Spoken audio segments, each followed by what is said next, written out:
பாகிஸ்தானின் பலுசிஸ்தான் மாகாணத்தில் பாதுகாப்பு படைகளுக்கும் பலுசிஸ்தான் விடுதலை ராணுவத்துக்கும் இடையே கடந்த சில நாட்களா சண்டை நடந்து வரக்கூடிய நிலையில இருதரப்பிலும் இதுவரை 200க்கும் மேற்பட்டோர் கொல்லப்பட்டிருக்காங்க. பாகிஸ்தான் தனி நாடாக பிரிஞ்ச போது பலுசிஸ்ட் மன்னர் கீழ் தனி நாடாக இருந்து வந்துச்சு.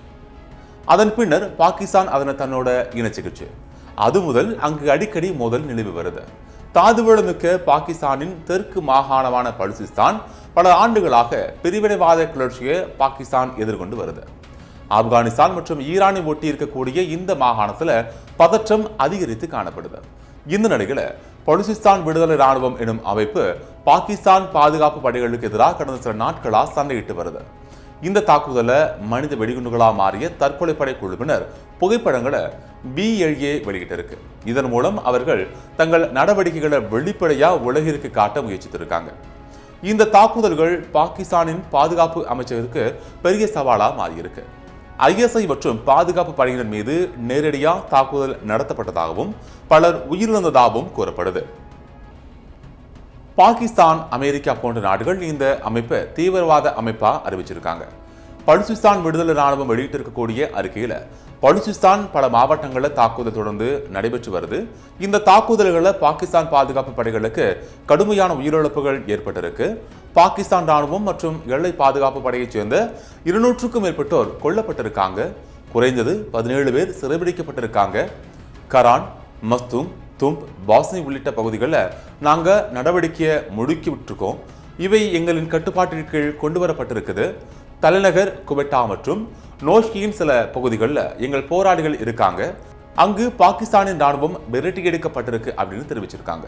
இந்த தாக்குதல் குறித்து விவரிச்சிருக்கக்கூடிய பலுசிஸ்தான் மாகாண முதல்வர் சர்பராஸ் புக்தி, பலுசிஸ்தான் விடுதலை ராணுவத்தைச் சேர்ந்த போராளிகள், வங்கிகள், சிறைச்சாலைகள், காவல் நிலையங்கள், ராணுவ தளங்கள் மீது தாக்குதல் நடத்தினர். இதில் 31 பொதுமக்களும் 17 பாதுகாப்பு படையினரும் கொல்லப்பட்டனர். தாக்குதல் நடத்தியவர்களில் 145 பேர் கொல்லப்பட்டனர். தாக்குதலுக்கு உள்ளான அனைத்து மாவட்டங்களும் மீட்கப்பட்டுள்ளன. நாங்கள் அவர்களை துரத்துகிறோம். அவர்களை எவ்வளவு எளிதில் தப்பிக்க விட மாட்டோம். எங்கள் ரத்தம் அவ்வளவு மலிவானது அல்ல அப்படின்னு அவர் தெரிவிச்சிருக்காரு.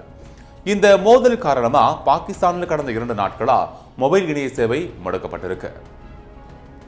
வீட்டை விட்டு வெளியே செல்பவர்கள் பாதுகாப்பாக திரும்புவார்கள் என்பதற்கு எந்த உத்தரவாதமும் இல்லாத நிலை இருப்பதாக கூறப்படுது. மேலும் எப்போதும் பரபரப்பாக இருக்கக்கூடிய குவெட்டா நகரத்தில் முக்கிய சாலைகள் வெறிச்சோடி காணப்படுவதாகவும் வணிக நிறுவனங்கள் மூடப்பட்டுள்ளதாகவும் மக்கள் அச்சம் காரணமாகவே வீட்டுக்குள்ளேயே இருப்பதாகவும் அங்கு தெரிவிக்கப்பட்டிருக்கு. தாக்குதலில் உயிரிழந்தவர்களின் இறுதிச் சடங்கில் கலந்து கொள்வதற்காக குவெட்டா சென்ற பாகிஸ்தான் உள்துறை அமைச்சர் மொஹ்சின் நக்வி பலுசிஸ்தான் விடுதலை ராணுவத்தின் தாக்குதலின் பின்னணிகளை இந்தியா இருக்குன்னு குற்றம் சாட்டியிருக்கார். எனினும் அதற்கான எந்த ஆதாரத்தையும் அவர் வழங்கல. இதை கருத்த பாகிஸ்தான் பாதுகாப்பு அமைச்சர் கவாஜா ஆசிப்பும் கூறியிருக்கார். பாகிஸ்தான் இந்த குற்றச்சாட்டை திட்டவட்டமா இந்தியா மறுத்திருக்கு. இதற்கு பதிலளித்திருக்கக்கூடிய இந்திய வெளியுறவுத்துறை பாகிஸ்தான் முன்வைத்துள்ள ஆதாரமற்ற குற்றச்சாட்டுகளை திட்டவட்டமா நிராகரிக்கிறோம். இது தனது சொந்த தோல்விகளில் இருந்து கவனத்தை திசை திருப்புவதற்கான பாகிஸ்தான் ஆட்சியாளர்களின் வழக்கமான தந்திரங்கள் அன்றி வேறில்லை அப்படின்னு சொல்லியிருக்காங்க. மேலும் வன்முறை சம்பவங்கள் நடக்கும் ஒவ்வொரு முறையும் ஆதாரமற்ற குற்றச்சாட்டுகளை பாகிஸ்தான் திரும்ப திரும்ப கூறி வருது. இதற்கு பதிலாக அந்த பிராந்தியத்தில் உள்ள மக்களின் நீண்ட கால கோரிக்கைகளை நிவர்த்தி செய்வதில் அது கவனம் செலுத்துவது சிறந்ததாக இருக்கும் அப்படின்னும் அதன் அடக்குமுறை, கொடூரம் மற்றும் மனித உரிமை மீறல்கள் நன்கு அறியப்பட்டதை அப்படின்னு தெரிவிச்சிருக்காங்க. பாகிஸ்தானின் பதற்றமான சூழல் காணப்பட்டு வருகிற நிலையில அதை தீர்ப்பதற்கு தீவிரமான நடவடிக்கை மேற்கொள்ளாம வழக்கம் போல இந்தியாவின் மீது குற்றம் சாட்டி திசை திருப்புவதை பாகிஸ்தான் வழக்கமாக கொண்டிருக்குது என்பது இதன் மூலமா தெளிவாகுது.